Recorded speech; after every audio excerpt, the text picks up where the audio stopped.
wabarakatuh. Perkenalkan, nama saya Najwa Nur Fadila Lawani dengan NIM 442423 Saya dari jurusan Kimia kelas A. Di sini saya akan menceritakan resensi novel yang berjudul Rumah Kaca. Penulisnya yaitu Pramudia Anantatoe, penerbitnya Lentera Diantara, tahun penerbit 9 Juli 2015. Jumlah halaman buku sekitar 646. Jadi novel ini menceritakan seorang polisi kolonial Belanda yang ditugaskan untuk mengawasi Meinke. Seorang anak bangsa yang bernama Jacques Pengemanan berpendidikan di Eropa, yang lahir di Makassar kemudian bekerja pada pemerintah kolonial.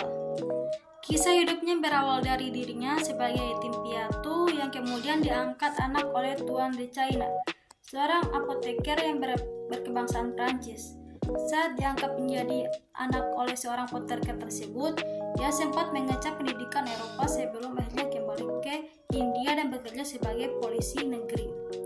Dia berpendapat dengan menjadi seorang polisi dapat menumpas kejahatan. Sampai pada akhirnya, dia berhasil menumpas segerombolan si Pitung. Mempelajari kasus si Pitung, Jacques sadar bahwa hal yang dilakukan oleh si Pitung dan gerombolannya merupakan akibat dari ketidakadilan yang diperbuat pemerintah pada masa itu. Akan tetapi, Jacques terbuai akan promosi jabatan dan kenaikan penghasilan bila ia berhasil menumpas aksi si Pitung. Keberhasilan membuat Jacques dipromosikan sebagai komisaris besar polisi sehingga tugas-tugasnya semakin banyak dan rumit. Pada masa awal jabatannya, Kebangkitan Nasional dimulai. Kebangkitan Nasional dimulai tersebut diawali oleh Raden Mas Meinke yang mendirikan syariat dagangan Islam sekaligus sebagai perintis surat kabar Medan.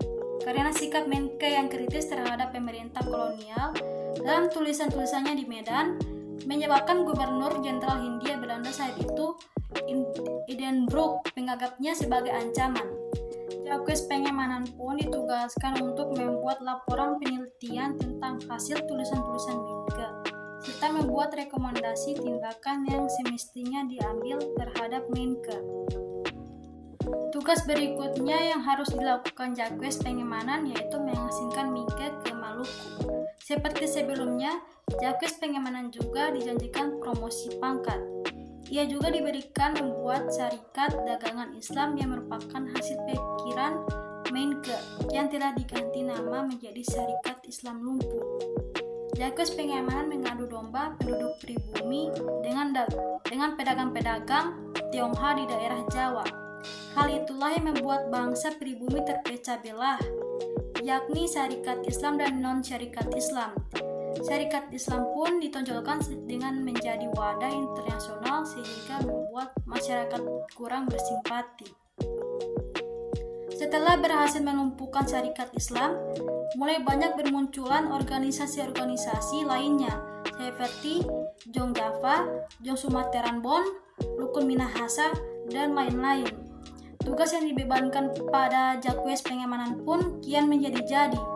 Merasa frustasi, Jacques Pengemanan pun melampiaskan ke minuman-minuman keras sehingga istrinya dan anaknya memilih untuk berpisah dan kembali ke Prancis. Setelah 5 tahun Meinke berada di pengasingan, ia pun bebas dan melanjutkan perjuangannya. Kota pertama yang dituju oleh Meinke yaitu Surabaya. Setelah membaca tulisan-tulisan Meinke, Jacques Pengemanan pun sadar bahwa Meinke rela berbuat apapun demi memperjuangkan hak-hak rakyat pribumi. Jacques Pengemanan yang termakan oleh tawaran kekuasaan membuatnya tuli dan buta pada rakyat pribumi. Ia justru rela melakukan apa saja perintah dari kolonial. Setelah Meinke wafat, Jacques Pengemanan merasa bersalah atas apa yang ia lakukan selama ini pada Meinke. Ia pun menulis surat pada ibunda Meinke dan siap mendapatkan hukuman dari keluarganya. Jacques Pengemanan seolah berada dalam rumah kaca, bisa melihat keadaan dari luar tapi ia terkurung. Kelebihan membaca novel ini terdapat banyak nasionalisme sehingga membuat para pembaca lebih mencintai tanah air. Selain itu, kita juga bisa mendapatkan banyak edukasi seputar masa Hindia Belanda.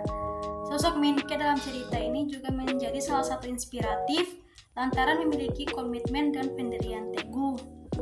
Dan kekurangan dalam membaca novel ini, meskipun tadi bilang bagus, tidak ada hal yang sempurna di dunia ini. Begitu pula ada beberapa kekurangan pada novel seperti masih ada penggunaan kata yang sulit dimengerti.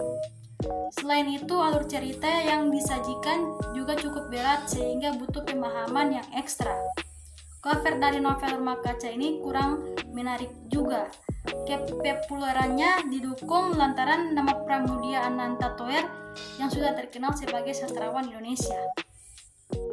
Novel Rumah Kaca ini memberikan pelajaran bahwa menjalani hidup haruslah memiliki prinsip dan komitmen serta tetap teguh pada kebenaran meskipun ditawarkan jabatan tinggi maupun harta. Selain itu, untuk mendapatkan apa yang kita inginkan diharuskan untuk kerja keras.